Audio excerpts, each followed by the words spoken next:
everyone, welcome to Node.js interview question answers. First question is what is CORS and how do you enable it in Node.js application? So CORS का मतलब है cross origin resource sharing.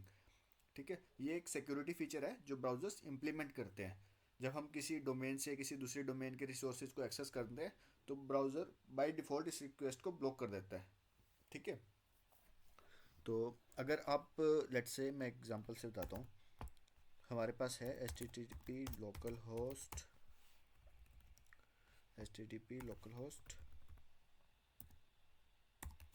3000. ठीक है, यहाँ ले लेते हैं 5000. ठीक है, अगर आप फ्रंट एंड से, ठीक है, ये हमारा फ्रंट एंड का है और ये हमारा बैक एंड का है.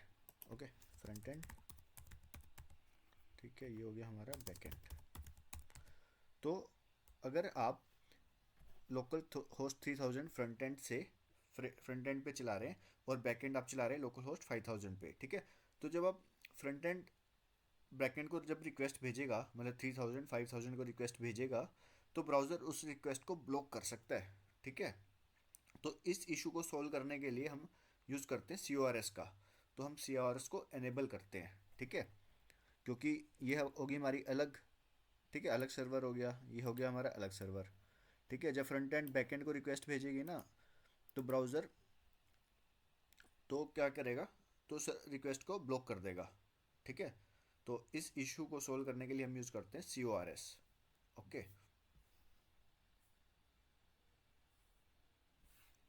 तो Node.js में कैसे हम यूज़ कर सकते हैं CORS का, app.use CORS. ठीक है, तो CORS बेसिकली एक मिडल वेयर है. ठीक है, तो ये हमने एज ए मिडल वेयर उसको यूज़ किया है, मिडल वेयर. ठीक है, CORS मिडल वेयर को हमने एनेबल कर दिया है. तो ठीक है, hope you understand the meaning of CORS and why we use it. Now coming to next question, what is the difference between process.nextTick and set immediate. So दोनों ही फंक्शंस हमारे यूज़ होते हैं एसिंक्रोनस टास्क को schedule करने के लिए. ठीक है, बट इनका एग्जीक्यूशन ऑर्डर अलग होता है. तो फर्स्टली चेक करते हैं process.nextTick का एग्जीक्यूशन ऑर्डर क्या रहता है. तो जो process.nextTick है, ये function next event loop cycle के स्टार्ट होने से पहले एग्जीक्यूट होता है. ठीक है, तो इसका यूज़ तब होता है जब आप किसी कोड को प्रायोरिटी के साथ एग्जीक्यूट करना चाहते हो. एंड सेकंड थिंग, ये इवेंट लूप के अंदर माइक्रो टास्क क्यू का एक पार्ट होता है. ठीक है, अगर आप इसको मल्टीपल टाइम्स कॉल करते हो तो इवेंट लूप इसको ब्लॉक कर सकता है. ठीक है, मीन्स कि अगर आप इसको मल्टीपल टाइम कॉल करोगे process.nextTick को, ठीक है, तो इवेंट लूप ब्लॉक हो सकता है. तो एक एग्जांपल से हम समझते हैं. ठीक है, चलो पहले एक सेट इमीडिएट भी देख लेते हैं साथ साथ क्या रहता है, फिर इनका एक कंबाइंड एग्जांपल मैं आपको एक्सप्लेन कर दूंगा. तो सेट इमीडिएट क्या रहता है, ये एक फंक्शन इवेंट लूप के करंट फेज के कंप्लीट होने के बाद एग्जीक्यूट होता है. ठीक है, मीन्स इसका यूज़ हम तब करते हैं जब आप किसी कोड को एसिंक्रोनस तरीके से एग्जीक्यूट करना चाहते हो बिना इवेंट लूप को ब्लॉक किए. ठीक है, ऑल्सो थर्ड थिंग इज ये चेक फेज का एक पार्ट होता है. मैं आपको एग्जाम्पल से बताऊंगा. सो इसको हम कमेंट कर देते हैं कोड को. ठीक है, सबसे पहले हम यूज़ करते हैं console.log start. ठीक है, console.log end. ठीक है, तो इन दोनों के बीच में हम यूज़ करते हैं लेट्स से process.nextTick. ठीक है, इसमें हम use call back function console nextTick.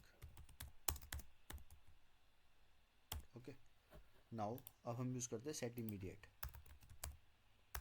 इसके अंदर हम यूज़ करेंगे कॉल बैक फंक्शन, कंसोल करेंगे हम सेट इमीडिएट.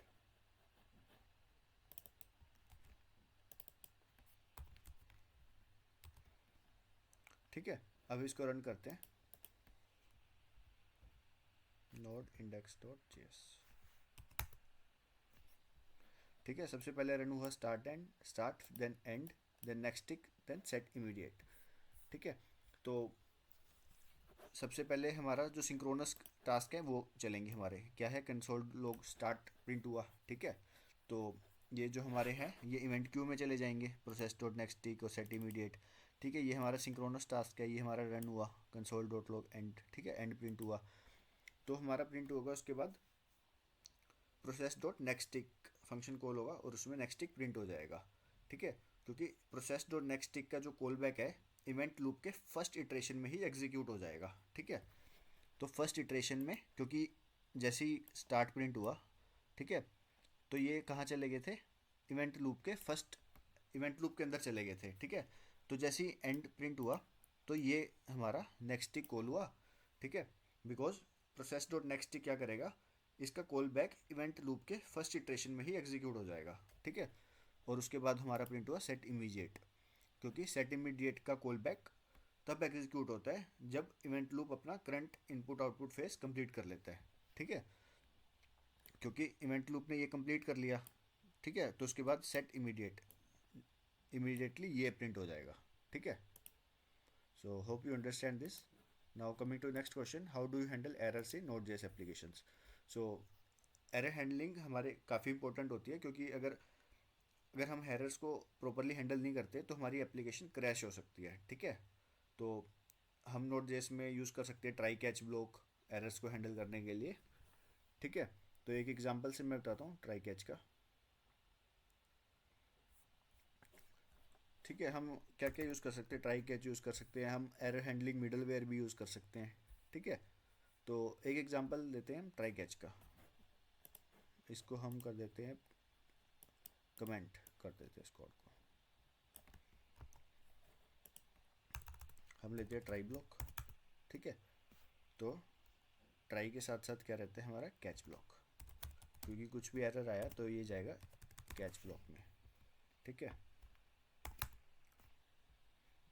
सो ट्राई ब्लॉक में let's say let results equal to 10 divided by 0।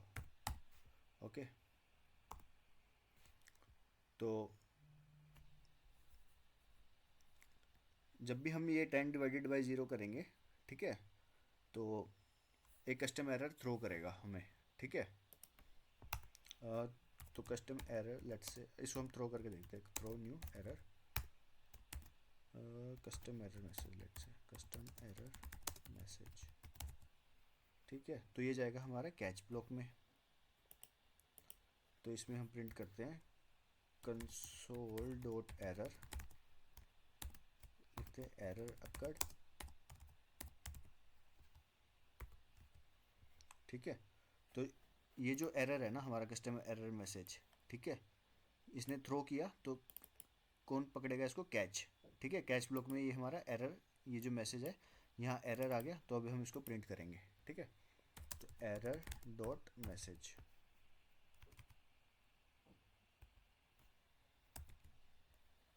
ठीक है, तो अब चेक करते हैं हम आउटपुट में क्या आ रहा है। इसको क्लियर करते हैं।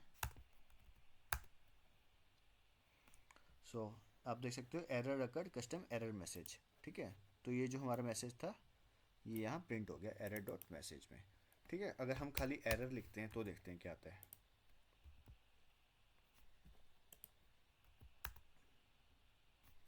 ठीक है, तो जब भी हमने एरर लिखा है तो हमारे पास कुछ भी प्रिंट नहीं हुआ है। ठीक है, तो हमें इसको लिखना पड़ेगा error dot message, error dot message. ठीक है, so hope you understand this question now. So next question is what is the difference between console.log and console.error। Okay, so दोनों ही फंक्शंस हमारे डिबगिंग और लॉगिंग के लिए यूज़ होते हैं। ठीक है, बट दोनों का पर्पस हमारा अलग अलग है। सो console.log क्या है, ये जनरल पर्पस लॉगिंग के लिए यूज़ होता है। ठीक है, इसको हम यूज़ करते हैं जनरल पर्पस लॉगिंग के लिए। और console.error इसको हम यूज़ करते हैं एरर और वार्निंग्स को प्रिंट करने के लिए। ठीक है, तो बेसिकली यही हमारा डिफरेंस रहता है। Okay, so now coming to next question, how do you exit a node.js application, how do you exit a node.js process programmatically। ठीक है, तो अगर हमें node.js प्रोसेस को टर्मिनेट करना है तो हम यूज़ करते हैं प्रोसेस डॉट एग्जिट का, प्रोसेस डॉट एग्जिट। ठीक है, हम इसका यूज़ करते हैं। सो प्रोसेस डॉट एग्जिट अगर हम लेते हैं 0, ठीक है, तो हम इसको बोलेंगे नॉर्मल एग्जिट, ठीक है, मीन्स कोई एरर नहीं है, ओके, नो एरर। अगर हम यूज़ करते हैं process dot exit 1, means exit with error, ठीक है, तो ये रहता है हमारा मतलब। तो अगर हम यूज़ करते हैं ना process dot exit 0, it means कि सक्सेसफुली एग्जिट हो चुका है, सब कुछ ठीक है, कोई भी एरर नहीं है, ठीक है। तो अगर हम लिखते हैं प्रोसेस डॉट एग्जिट 1, तो it means unquote error, means कि फेलियर होने के बाद एग्जिट हुआ है, ठीक है। मीन्स कि अगर हमें कुछ भी हमारा प्रोसेस टर्मिनेट करना है, तो हम या तो सक्सेसफुली टर्मिनेट कर सकते हैं या एरर के साथ टर्मिनेट कर सकते हैं। अगर हमने मेंशन किया प्रोसेस डॉट एग्जिट 1, तो इट मीन्स हम एग्जिट कर रहे हैं विद सम एरर, ठीक है। तो एक एग्जांपल से देखते हैं हम। हमने यहाँ पे लिखा है, ठीक है, तो अब देखो जैसे एरर आ गया, ठीक है, हम यहाँ पे लिखेंगे प्रोसेस डॉट एग्जिट 1, ठीक है, मीन्स कि हम एरर के साथ एग्जिट करेंगे। इसको हम क्लियर करते हैं, क्लियर,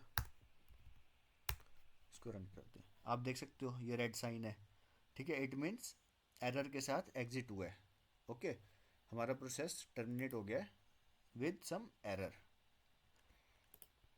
और अगर हम इसको लिखते हैं 10/5, ठीक है, तो नहीं आना चाहिए। अब हम इसको यहाँ से एग्जिट करेंगे प्रोसेस डॉट एग्जिट 0, ठीक है, एक मिनट,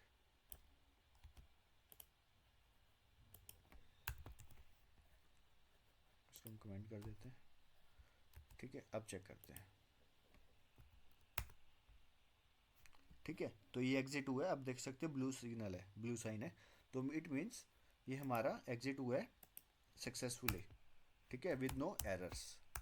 कंसोल करते हैं रिजल्ट, ठीक है। अब चेक करते हैं, इसको हम ऊपर ले जाते हैं इस लाइन को, ठीक है, अब आउटपुट आ जाएगा और एग्जिट हो जाएगा successfully, okay, it is blue signal, so it's terminated successfully, okay, so guys, hope you understand all these basic questions for Node.js.